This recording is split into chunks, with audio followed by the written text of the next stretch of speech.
বিসমিল্লাহির রহমানির রহিম। বিষয় হচ্ছে, আমি যেহেতু প্রস্তুতি ছাড়া ক্লাসগুলো নেই, সেক্ষেত্রে ভুল ত্রুটি হইতে পারে বা একটু অগোছালো হতে পারে। ক্ষমা সুন্দর দৃষ্টিতে দেখবেন। কারণ ওইভাবে প্রস্তুতি নিয়ে যে একটা ক্লাস করানো, ফ্রি ক্লাস করানো, এটা একটু কঠিন, আমার জন্য কঠিন।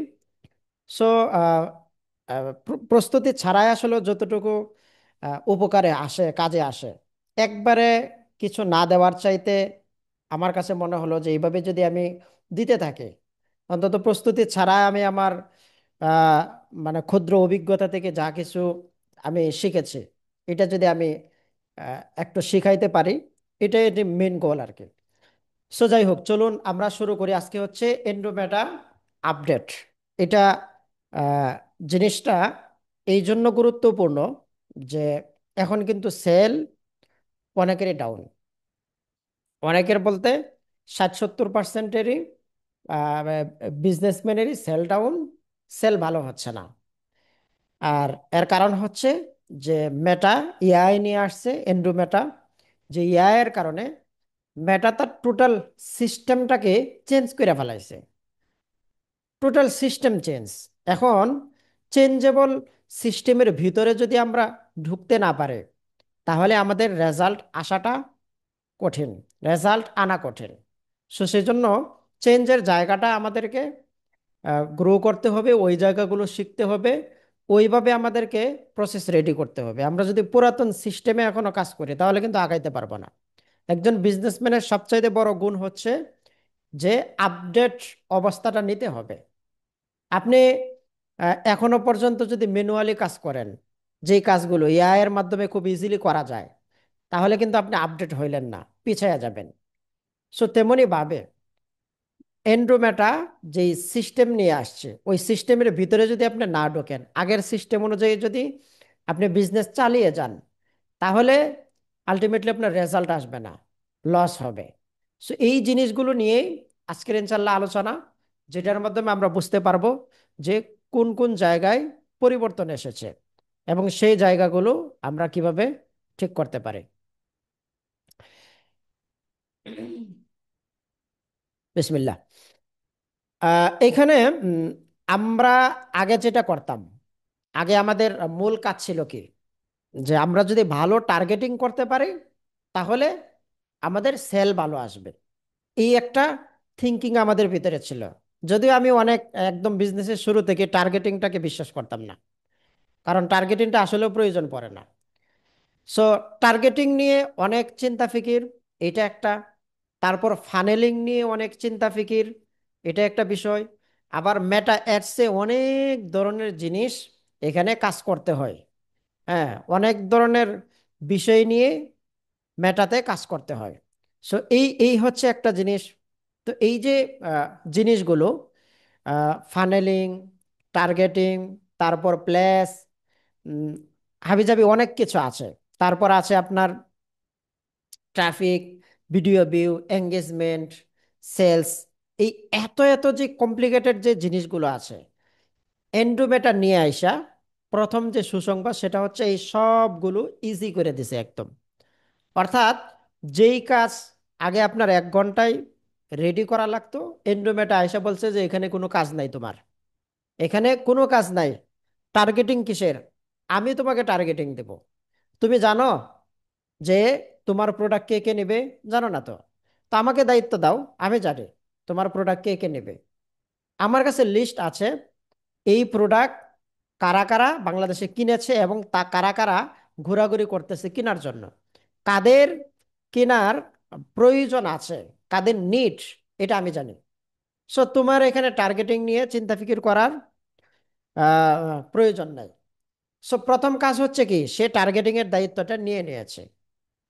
দ্বিতীয় নাম্বার হচ্ছে ফানেলিং এর যে যে জায়গাটা, ফানেলিং এর জায়গাটাও কিন্তু এখন আর নাই। যেটা আমরা আগে যে সিস্টেমে ফানেলটা করতাম, যে আগে ট্রাফিক দিতাম, ল্যান্ডিং পেজ ভিউ, অথবা আমরা ভিডিও ভিউ দিতাম। ভিডিও ভিউ হওয়ার পরে এখান থেকে 50% বা 75% ভিডিও ভিউকে রিটার্গেট করতাম। আবার ট্রাফিক যেটা আছে, ট্রাফিককেও রিটার্গেট করতাম। ইন্টারনেট আইসা কিন্তু রিটার্গেট সিস্টেম তুইলা দিছে। এখন রিটার্গেট কাজ করে না। যারা অ্যাড রান দেন তারা তারা জানবেন যে আপনি রিটার্গেটে যদি অ্যাড রান দেন, ধরেন আপনার অডিয়েন্স আছে 5,000, আপনি রিটার্গেটে খরচ করছেন $50, হ্যাঁ, 5 দিন পরে দেখবেন আপনি ফ্রিকোয়েন্সি ওয়ান ওয়ান থেকে 2%। তো 1 থেকে 2% তো হওয়ার কথা না, নিম্নে 3, 4 অথবা 5% হওয়ার কথা $50। তার মানে কি ফেসবুক আপনার অ্যাড রিটার্গেটে দেখাচ্ছে না, সে বাহিরে দেখাচ্ছে। এই যে জিনিসগুলো, এই জিনিসগুলো আমাদেরকে একটু জানতে হবে। তো আমরা প্র্যাকটিক্যালি একটু জিনিসগুলো দেখি, তাহলে আমাদের কাছে, আমি আমি যদি একদম প্র্যাকটিক্যালি দেখাই, আহ, একটু সময় দিন, অ্যাড অ্যাকাউন্টটা আমি একটু উম, চালু করে নেই।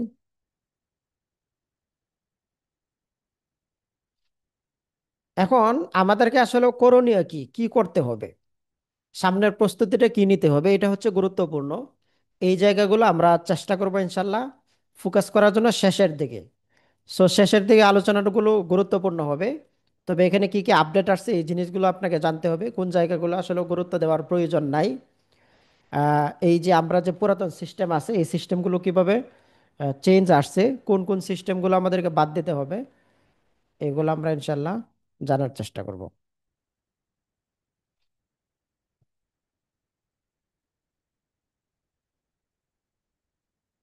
ওকে, নেটে খুবই স্লো, আসলেও দেখাইতে পারবো কিনা জানি না। তারপর আমি চেষ্টা করবো ইনশাল্লাহ। আচ্ছা, প্রথম বিষয় হচ্ছে আমরা আগে আরেকটা কাজ করতাম যে অ্যাড সেট, অ্যাড সেটে আমরা বিভিন্ন ধরনের টার্গেটিং দিতাম। হ্যাঁ, অ্যাড সেটে ধরেন 5টা 6টা টার্গেটিং দিয়ে অ্যাড সেট পাঁচটা থেকে 6টা হইতো, তাই না? সো এই যে একটা জায়গা, ফেসবুক বলতেছে টার্গেটিং যে অ্যাড সেট একটাই থাকবে, একের অধিক অ্যাড সেটের কোনো প্রয়োজন নাই, অ্যাড সেট একটা হবে। আবার আমরা যেটা করতাম যে আমাদের ক্যাম্পেইন থাকতো কয়েকটা, একটা থাকতো ট্রাফিক, আবার কেউ কেউ দিতেন এঙ্গেজমেন্ট, আরেকটা থাকতো সেলস, আরেকটা থাকতো লুক লাইক, তাই না? একটা লুক লাইক, একটা হচ্ছে জেনারেল, একটা হচ্ছে রিটার্গেট। তাই 3টা ক্যাম্পেইন থাকতো আমাদের, বেসিক্যালি 3টা ক্যাম্পেইন। কিন্তু এআই এন্ড্রোমেটা বলতেছে এগুলো চলবে না, এগুলো এখন আর চলবে না। 3টা 4টা 5টা ক্যাম্পেইনের কোনো দরকার নাই, ক্যাম্পেইন হবে একটা, ক্যাম্পেইন একটাই হবে, একটার উপর কোনো ক্যাম্পেইন নাই। এই যে এই যে ফানেলের যেটা আছে, ফানেলের একদম টপ টপে যে একদম থাকতো, তারপরে বাটন একদম ছোট হয়ে আসতো, এই যে চুঙ্গার যে সিস্টেমটা, এই সিস্টেম এন্ড্রোমেটা বাদ দিয়ে দিছে। ওই সিস্টেমে এখন যদি আপনি কাজ করেন তাহলে আগাবে না, কারণ ওই সিস্টেমটা এখন বাদ। আপনার টপে আপনার অনেক কাস্টমার নিয়ে আসবেন, আস্তে আস্তে নেরো ডাউন করবেন, এটা নাই, এই সিস্টেমটা সে রাখে নাই। তারপর হচ্ছে লুকে লাইক, লুকে লাইক সিস্টেমটা সে রাখে নাই, কারণ লুকে লাইকের প্রয়োজন নাই তো। আপনার যে কন্টেন্ট এড এটা দেখার পরেই মেটা এআই বুঝা নিবে যে এটা সে কাদের কাছে পৌঁছাইতে হবে। আপনি একটা জিনিস সিম্পল বুঝেন, এআই তো ইউজ করেন তাই না? এআই কিন্তু আপনারা ইউজ করেন, যারা এআই বেশি ইউজ করেন তারা কিন্তু বুঝতে পারেন যে এআই কতটা পাওয়ারফুল। এমন এমন থিঙ্কিং সে নিয়ে আসে, এমন এমন রিসার্চ সে আপনার সামনে পেশ করে, এমন এমন অ্যানালাইসিস পেশ করে, হ্যাঁ, এমন এমন আবিষ্কার সে তৈরি করতে পারে। এটার মাধ্যমে কিন্তু আপনি ইজিলি বুঝতে পারেন যে এআইটা কতটা পাওয়ারফুল। আর আপনি কি এটা জানেন যে এআই আসার আগে, ওপেন এআই আসার আগে এই এআই গুলো ইউজ করতো কারা? এই এআই কিন্তু আপনার ইউজ করতো গুগল, ফেসবুক। তার মানে গুগল আর ফেসবুকের এআই অনেক আগ থেকে চলতেছে। সো গুগলের ফেসবুকের অনেক পরে ওপেন এআই আসার পরে এই এআই যে এতটা পাওয়ারফুল যেটা আমরা বুঝতেছি। সো আপনি নিজে একটু কল্পনা করুন যে সাধারণ এআই যে এতটা পাওয়ারফুল হয়, তাহলে ফেসবুকে এআই কতটা পাওয়ারফুল হতে পারে। সে কিন্তু সেই শুরু থেকে নিয়ে অ্যানালাইসিস করতেছে, ডাটা নিতেছে, সবকিছু করতেছে। সো আমরা আমাদের সম্পর্কে যতটা জানি, আমাদের চাইতে বেশি জানে এখন হচ্ছে কি এআই, ফেসবুক, ইউটিউব, গুগল সবকিছু। সো যাই হোক, এটা আমি ইয়া করতে পারছি, অনেক সময় লাগছে, মনে হয় না কাজ করতে পারবো। তারপর আমি একটু আসলে দেখানোর চেষ্টা করব। সো প্রথম বিষয় হচ্ছে আপনাকে ক্যাম্পেইন করতে হবে একটা, ক্যাম্পেইন একটা হবে, অ্যাড সেট একটা হবে। আর আপনার যে মূল কাজ হচ্ছে ক্রিয়েটিভে, মূল কাজ অ্যাডে। অ্যাড আপনি যত বেশি পারেন, যত ক্রিয়েটিভ পারেন দিতে পারেন। এই জায়গায় ফেসবুক বলতেছে তোমার মূল কাজ হচ্ছে ক্রিয়েটিভে, কন্টেন্টে, অন্য কোথাও কোনো কাজ নাই। তুমি কন্টেন্ট নিয়ে চিন্তা করো, কিভাবে কন্টেন্ট দিলে মানুষ পছন্দ করবে, কি ধরনের কন্টেন্ট হতে পারে, আহ, মানে কি কি অ্যাঙ্গেল থেকে কন্টেন্ট হতে পারে, হুক কি হইতে পারে, এই জিনিসগুলো রিসার্চ করা তোমার কাজ। আর এই কন্টেন্ট যখন আমাকে দেবা, এরপর সব দায়িত্ব আমার। এই কন্টেন্ট কাকে দেখাইতে হবে, তারপরে কখন দেখাইতে হবে, কারা এটা কিনতে পারে, কারা কিনবে না, সব কিছু ডাটা আমার কাছে আছে। সব কিছু আমি করে দেব। এখন এআই এমনটা আগাইছে, আপনি যদি এটা করেন, ধরেন আপনি সেল করেন, আহ, মধু সেল করেন। এখন আপনি যদি টার্গেটিং এ দেন যারা জিম করে, জিম যারা করে, যদি টার্গেটিং এ যদি জিম যারা করে তাদেরকে টার্গেট করেন, তারপরও মেটা এআই তাদের কাছে অ্যাড নেবে না। মেটা এআই তাদের কাছেই নিবে যারা মধু কিনতে পারে। কারণ আপনার কন্টেন্ট দেখেই সে বুঝে যাবে, আপনার প্রোডাক্ট ইমেজ দেখেই সে বুঝে যাবে, আপনার যে ট্যাক্স সেটা দেখেই বুঝে যাবে, আপনার যে ল্যান্ডিং পেজ সব কিছু দেখেই সে বুঝে যাবে যে এইটা টার্গেটেড কাস্টমার কারা। হুম। সো না, আসবে না। আচ্ছা, আমি যতটুকু পারি আহ, আশা করি আমি বুঝাইতে পেরেছি। প্রথম কাজ হচ্ছে আপনাকে ক্যাম্পেইন একটা হবে। কি ক্যাম্পেইন হবে? Sales campaign, not traffic, engagement, কিচ্ছু না। আপনাকে শুরু থেকেই সেলস ক্যাম্পেইন দিতে হবে। আপনি আগের মতো যদি ট্রাফিক করেন তারপর রিটার্গেট করবেন, বাই রিটার্গেটের জায়গা নাই তো। রিটার্গেট সিস্টেম থাকলে না আপনি রিটার্গেট করবেন। আপনি ভিডিও ভিউ করবেন, তারপর লুকে লাইক করবেন। লুকে লাইকের দরকার নাই তো। ফেসবুককে দিলেই সে বুঝবে যে কাদের কাছে পৌঁছাইতে হবে। আগে ফেসবুককে ডাটা দিতে হইতো যে এই অ্যাঙ্গেলের মানুষদের কাছে আমার একটা দেখাও। এখন আর ফেসবুকের এই ডাটা দেওয়ার কোনো দরকার নাই, কারণ তার কাছে এই তথ্য আছে। সো আপনার প্রথম হচ্ছে ক্যাম্পেইনে যেটা আছে, একটা ক্যাম্পেইন হবে সেলস, এবং বাজেট, যেটা বাজেট তখন একটাই হবে। তবে সিবিও দেওয়া ভালো, ক্যাম্পেইনের ভিতরে বাজেট দেবেন। অ্যাডসেটেও দিতে পারেন, যেহেতু অ্যাডসেট একটাই হবে, একাধিক অ্যাডসেট হবে না। অ্যাডসেটেও দিতে পারেন, অথবা আপনি চাইলে ক্যাম্পেইনও দিতে পারেন।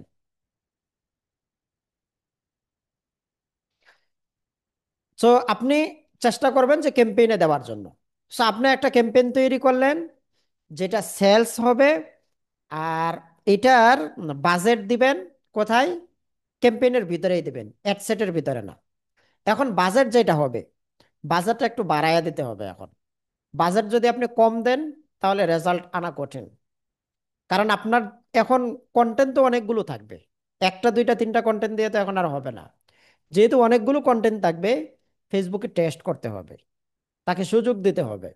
সো যার কারণে আপনার পাঁচের নিচে তো দেওয়ার কোনো সুযোগই নাই। ভালো হয় $10 থেকে $15 শুরু করা, পার ডে অন্তত $10 থেকে $15 দেওয়া। সো সেইভাবে আপনি দিয়ে দিলেন, এখানে কাজ শেষ। ক্যাম্পেইনে আপনার কাজ শেষ।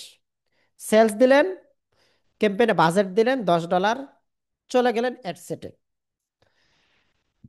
সো আমি আশা করি আমার কথাগুলো সবাই বুঝতে পারছেন। এখানে যারা বিজনেস করেন, অ্যাড রান দেন, তারা এখানে যুক্ত।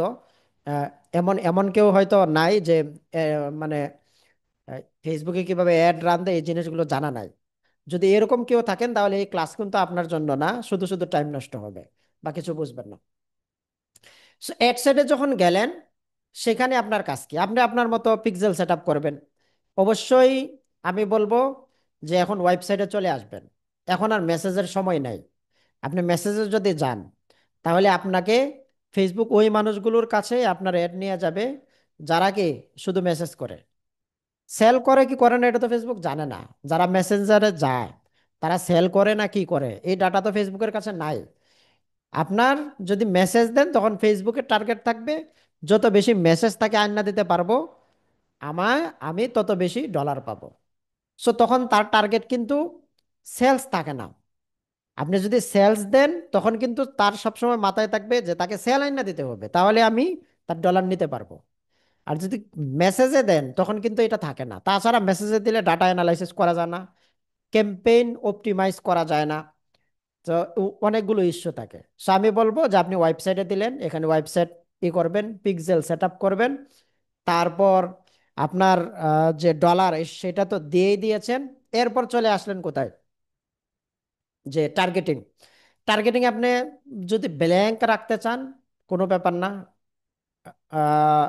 এন্ড্রোমেটা বলতেছে এখন আপনার অন্তত যত বড় টার্গেটিং করা যায়, যত বড় সবচাইতে ভালো হয় 1 মিলিয়ন বা 2 মিলিয়ন যে টার্গেট, এটা একদম বড়, যত বেশি বড় রাখা যায়, কারণ এটাই সে রিকমেন্ড করে যে আমাকে যত বেশি মানুষ বড় করে দিবা আমি তত বেশি অ্যানালাইসিস করতে পারবো। সো এটা আপনি দিতে পারেন। এই জন্য টার্গেটিংটাকে খুব বেশি না, আপনি ধরেন আপনার উম, করেন, ধরেন আপনি ঘি সেল করেন, তাহলে অর্গানিক ফুড নিয়ে যারা ইন্টারেস্ট আছে তাদেরকে কয়েকটা কিওয়ার্ড দিয়ে বাস দিয়ে দিতে পারেন। 3টা 4টা 5টা কিওয়ার্ড এখানে দিয়ে দিতে পারেন, না দিলেও কোনো সমস্যা নাই, তবে দিয়ে দিতে পারেন। বাস এখানে আর কোনো কাজ নাই আপনার। তারপর প্লেসমেন্টও কোনো কাজ নাই, এটাও অটোমেটিক্যালি ফেসবুক পৌঁছায় দেবে। আপনি চাইলে এখানে একটু কন্ট্রোল করতে পারেন। সো এখানে কিন্তু আপনার কোনো কষ্ট নাই। এই যে অ্যাড নিয়ে আমরা এত পরিমাণ শিখতাম, যেটা শেখার প্রয়োজন পড়তো, ফেসবুক কিন্তু এই সবগুলো জিনিস এখন বাদ দিয়ে দিছে। এখন সব দায়িত্ব সে নিয়ে নিছে। একটা সময় আমাদের কাছে মনে হয়তো যে টার্গেটিংটা যদি ভালো করা যায় তাহলে আমাদের রেজাল্ট ভালো আসবে, আমরা কিন্তু সেটাই বুঝতাম এবং সেটাই হইতো। কিন্তু এখন আর সেই সময়টা নাই। এখন টার্গেটিং এর দায়িত্ব সম্পূর্ণ ফেসবুক নিয়ে নিছে, সে টার্গেটিং করবে। সো এখানে আপনার কোনো চিন্তা নাই, আপনি কয়েক ক্লিকে একটা অ্যাড রান দিতে পারবেন। আপনার যে ক্যাম্পেইন আছে, আপনার যে ক্যাম্পেইন আছে, হ্যাঁ, এই ক্যাম্পেইনে আপনি জাস্ট ডলার ডলার সেট করলেন, কাজ শেষ। অ্যাড সেটে চলে গেলেন, অ্যাড সেটে আপনার কাজ কি, আপনি প্রথমত হচ্ছে যে জেনারেল টার্গেট করবেন 1টা 2টা 3টা। এরপর এই জায়গার ভিতরে আপনার যদি ওয়েবসাইট ভিজিট করছে এরকম কাস্টমার থাকে, হ্যাঁ, কাস্টম অডিয়েন্স আর কি, যেটা বা ভিডিও ভিউ করছে 75% বা 100%, এরকম যারা আছে এদেরকে দিয়ে আপনি কাস্টম অডিয়েন্স করবেন, সমস্যাটাই কাস্টম অডিয়েন্স করবেন, লুকে লাইকও করবেন। কিন্তু এন্ড্রোমেটা বলতেছে যে কাস্টম অডিয়েন্স এবং লুকে লাইক যদি তোমার থাকে তাহলে এইটা তুমি এইখানে দিয়ে দিবা। অর্থাৎ আপনি যে টার্গেটিং এ কয়েকটা কিওয়ার্ড দিলেন, হয়ে গেল। তারপর আপনি কি করবেন, তারপরের কাজ হচ্ছে যে আপনি যে ওই যে কাস্টম অডিয়েন্সের যে সেক্টর আছে ওইখানে গিয়ে লুকে লাইকও দিবেন, তারপর রিটার্গেট যে কাস্টম অডিয়েন্স দিবেন, লুকে লাইক দিবেন, তারপর টার্গেটিং, তিনোটা একটার ভিতরেই দিয়ে দেবেন। একটার ভিতরেই সব দিয়ে দিতে হবে। তাতে ফেসবুক কি করবে, যে ফেসবুকে আপনি বলে দিলেন এরা কিন্তু আমার ওয়েবসাইটে ঢুকছিল, সো এদের জিনিসটা মাথায় রাখো, এরা হচ্ছে লুকে লাইক, এই ধরনের অডিয়েন্স আমি চাচ্ছি। তাহলে সে চেষ্টা করবে এদের কাছেও একটা যেন পৌঁছায়, বা এদেরকে একটু গুরুত্ব দিয়ে দেখে, হ্যাঁ, চেষ্টা করে যে এরা যেহেতু আসছিল একবার তার ওয়েবসাইটে, তাহলে তাদের কাছে ফেসবুক চেষ্টা করবে একটা একটু বেশি বেশি পৌঁছানোর। আর এক্সক্লুড অবশ্যই করে দিবেন। এক্সক্লুড সিস্টেম দেওয়া আছে, এক্সক্লুড সিস্টেম যেটা ইয়াতে দেওয়া, আপনার যারা আপনার কাছ থেকে পারচেস করছে তাদেরকে এক্সক্লুড করে দিতে পারবেন। কাজ শেষ এই জায়গায়, আপনার কাজ এই জায়গায় শেষ। ওকে, অনেকে অনেক কিছু কমেন্ট করতেছেন। হুম, আচ্ছা। সো এরপর আমরা চলে আসব ক্রিয়েটিভে। আমাদের মেইন কাজের জায়গা, আপনার যে দক্ষতা ক্ষমতা সবকিছুর জায়গা হচ্ছে কি ক্রিয়েটিভ। ক্রিয়েটিভে এসেই আপনাকে সবকিছু করতে হবে। হয়তোবা আমার ব্রাউজারটা একটু সমস্যা করতেছে, হতে পারে লোড হচ্ছে না। আচ্ছা, আশা করি আপনারা বুঝতে পারছেন। আমরা ক্রিয়েটিভের ভিতরে মূল কাজ করব। এখন দেখেন, ক্রিয়েটিভে আপনাকে বিভিন্ন ধরনের কন্টেন্ট দিতে হবে। আমি একটু সাইকোলজিটা আপনাদেরকে বলি যে এই যে মেটা যে এই সিস্টেমটা চালু করছে, এটা কেন করছে। এআই এর যে এই সিস্টেমটা, এটা প্রত্যেকটা অ্যালগোরিদমের একটা নিজস্ব সিস্টেম থাকে। প্রত্যেকেই চায় যে ইউজার যেন সবচেয়ে বেশি টাইম তার এখানে স্পেন্ড করে। আগে দেখেন টিকটক ছিল না, তারপর রিলসের বিভিন্ন সাইট আছে, আরো আরো আরো কি কি নাম, এগুলো কিন্তু ছিল না। এগুলো না থাকার কারণে ফেসবুকের সুবিধা হইতো, তার কম্পিটিটর ছিল না। মানুষ ফেসবুকের ভিতরে টাইম স্পেন্ড করতো বেশি। কিন্তু এরপর কি কি চলে আসলো, ইউটিউব চলে আসলো। অনেকটা সময় মানুষ, ফেসবুক যেহেতু 2004 সালে আসছে, ইউটিউব কিন্তু 14 সালে আসছে, যে মানুষ আস্তে আস্তে ইউটিউবে যাওয়া শুরু করলো। ফেসবুক কিন্তু চিন্তা করলো যে আমাকে আরো বেটার কিছু দিতে হবে, কন্টেন্ট যেন বেটার হয়। সো তারপর চলে আসলো টিকটক, তারপর আরো অনেক কিছু চলে আসছে। এখন আবার চলে আসছে কিন্তু এআই। এখন প্রত্যেকটা প্ল্যাটফর্মে চায় যে মানুষ যেন সবচাইতে বেশি তাদের এখানে টাইম স্পেন্ড করে। কারণ মানুষ যদি ফেসবুক ব্যবহার করা ছেড়ে দেয়, তাহলে কিন্তু ফেসবুক খুব বেশি দিন চলবে না। অন্য জায়গায় যদি চলে যায়, কেন চলবে না? ফেসবুক চলে আমার আপনার আমার টাকা দিয়ে। আমি আপনি টাকা দেই বলেই ফেসবুক চলতেছে। হ্যাঁ। আর আমি আপনি টাকা তখনই দিব যখন ফেসবুকের ভিতরে মানুষ থাকবে, তখনই ফেসবুকে টাকা দিয়ে ওই মানুষদের কাছে আমি পৌঁছাইবো।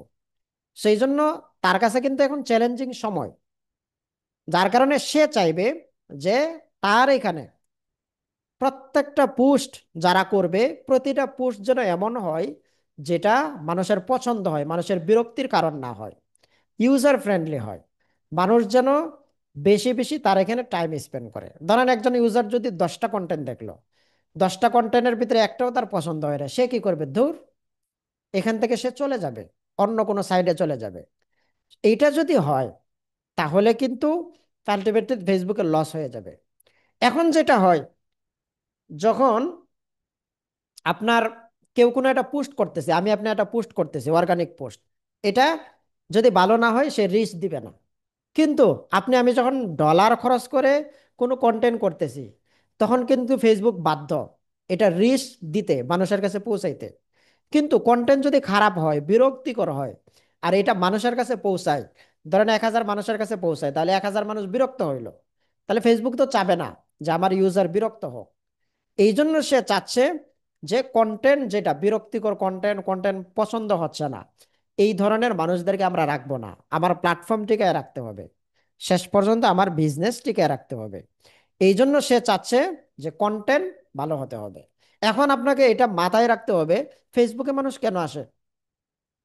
ফেসবুকে কেন আসে বলেন তো? প্রত্যেকটা প্ল্যাটফর্মে যখন মানুষ ঢুকে, তখন তার কিন্তু সাইকোলজি থাকে। ধরেন কেউ টিকটকে যায়, তার একটা মাইন্ডসেট থাকে, সে 1 মিনিটের উপর কোনো ভিডিও দেখবে না। এই জন্য টিকটকে 1 মিনিটের ভিডিও উপর যদি ভিডিও হয়, তাহলে মানুষ দেখে না। কারণ সে ওই মাইন্ডসেট নিয়েই ঢোকে, এখানে নাচানাচি লাফালাফি হয়তো অনেক কিছুই হয়, এগুলো দেখার জন্যই মানুষ যায়। তারপর ইউটিউবে মানুষ কেন ঢোকে? লং টার্ম ভিডিও দেখার জন্য, কোনো কিছু শিখার জন্য। মানুষ সাধারণত ইউটিউবে ঢুকে লম্বা ভিডিও দেখবে, কোনো কিছু শিখবে, এন্টারটেনমেন্ট উদ্দেশ্য না। তবে যারা সাধারণ মানুষ, তাদের হিসাব আলাদা, তারা সব জায়গায় এন্টারটেনমেন্ট খুঁজে, সেটা ভিন্ন হিসাব।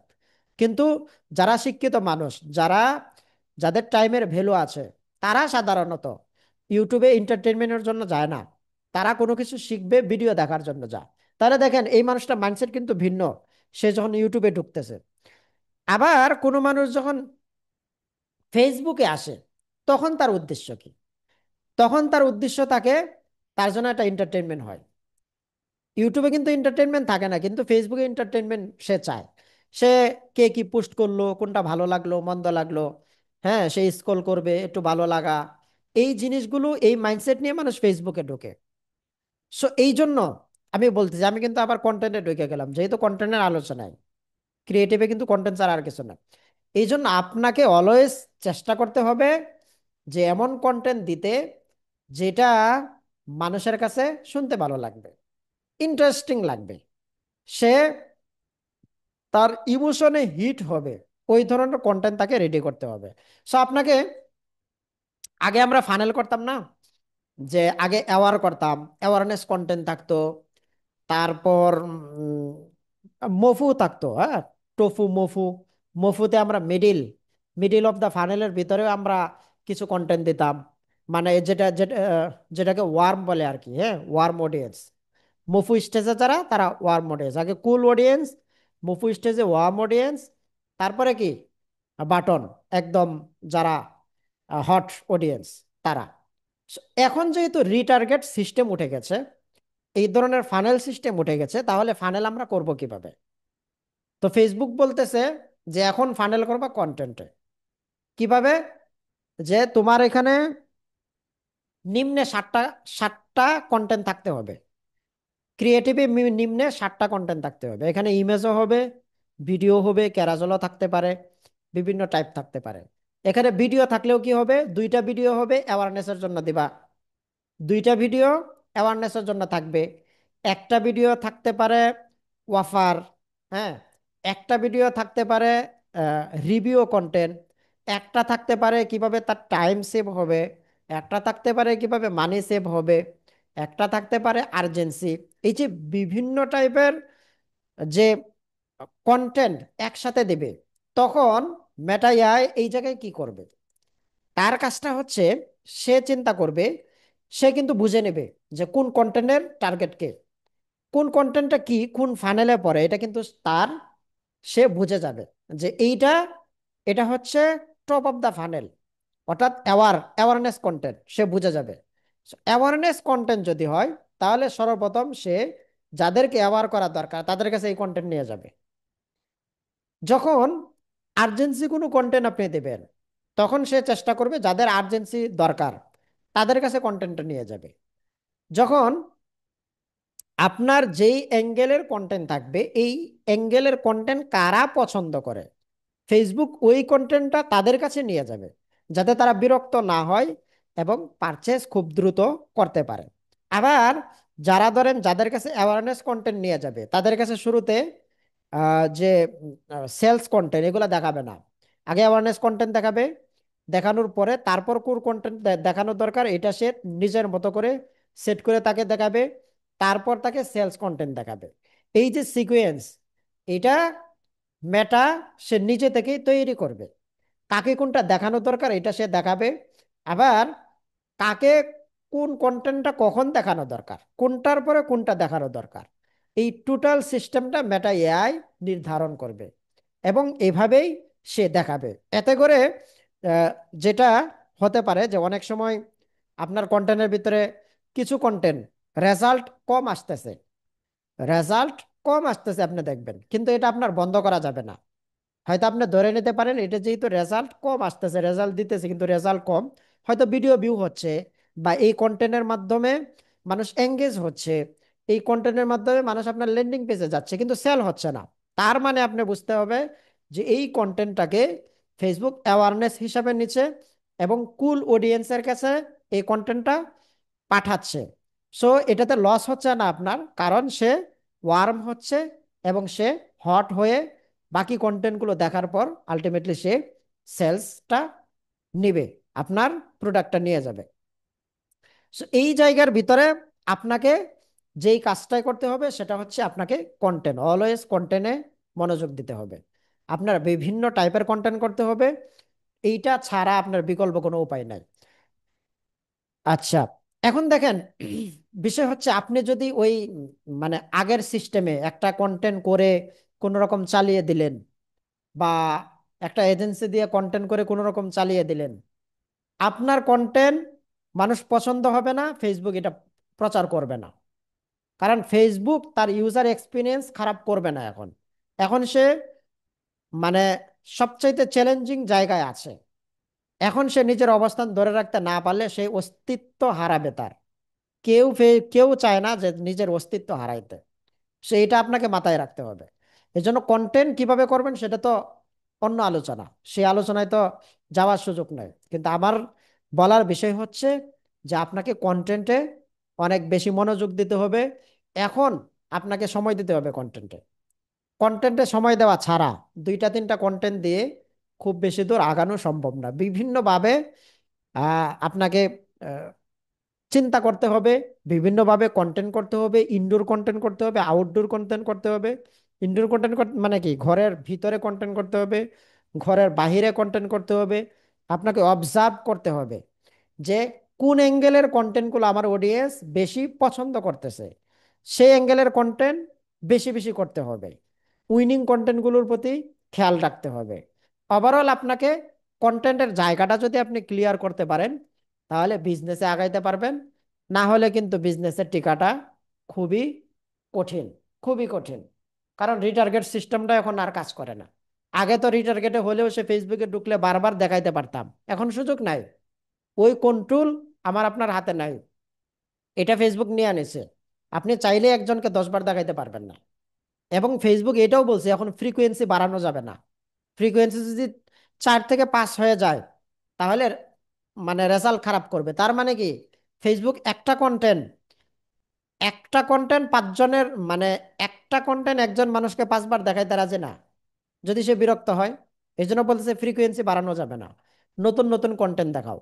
নতুন নতুন কন্টেন্ট হবে, ফ্রিকোয়েন্সি 2 থেকে 3-র ভিতরে থাকবে, এর ভিতরে, এর থেকে উপরে যেন না যায়। তার মানে সে একই কন্টেন্ট বারবার দেখাবে না। তবে নতুন কন্টেন্ট আপনি যদি নিয়ে আসেন, তো নতুন কন্টেন্টগুলো সে বারবার দেখাইতে তার কোনো সমস্যা নাই। কারণ তার ইউজার তখন আর বিরক্ত হবে না। আর এইটাতে ফেসবুকের লাভ ক্ষতি সেটা বিষয় না, আমাদের কিন্তু লাভ। আমাদের লাভ কি? কারণ আমরা তখন কন্টেন্ট নিয়ে যত ভালো কাজ করব, আমাদের কন্টেন্ট যত ভালো হবে, আমাদের সেল কিন্তু তত আগাবে। যারা বিজনেসে একদম নতুন এখন ঢুকতেছে, তারা সাধারণত বিজনেস করতে পারবে না। আমি কিন্তু অনেক আগেই বলছিলাম, হয়তো যারা আমার কন্টেন্টের ক্লাস করছেন, হ্যাঁ অনেকেই হয়তো আছেন এখানে, এই যে মিল্টন ভাই আছেন। আমি কিন্তু আগেই বলছিলাম যে সামনে একটা সময় আসবে যখন পুরা যে বিজনেসটা ইনফ্লুয়েন্সারদের দখলে চলে যাবে।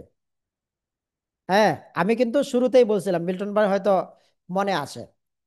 হ্যাঁ, ওইখানে আমি আহ, রিপনের উদাহরণ দিয়েছিলাম। অনেকেই বিরক্ত হয়েছে আমার বিরুদ্ধে, অনেক মানে প্রিমিয়াম কোর্স ছিল, আমার বিরুদ্ধে অনেকে অনেক কিছু বলছে যে রিপন মিয়া ফালতু লোক, এই লোক সেই হোক। ভাই, ফালতু লোক এই লোক সেই লোক যেই হোক, রিপন মিয়া যে কোনো প্রোডাক্ট নিয়ে আজকে দাঁড়াইলে সেল হবে। কিন্তু আপনি যত ভালো মানুষই হোক, আপনার কাছ থেকে কেউ প্রোডাক্ট নেবে না। ওই হিরো আলমের মতো ফালতু লোক, যার শিক্ষা দীক্ষা কোনো কিছু নাই, সে আজকে একটা প্রোডাক্ট নিয়ে দাঁড়াক, দেখবেন যে হাজার হাজার সেল হচ্ছে। কোথায় কি, হোয়াটসঅ্যাপ বিল্লাল না কি যেন একটা দেখি, সে 200 টাকার বই 1000 টাকা সেল করতেছে। ভাই কি, পুরোটাই কন্টেন্ট। আমি অনেক আগে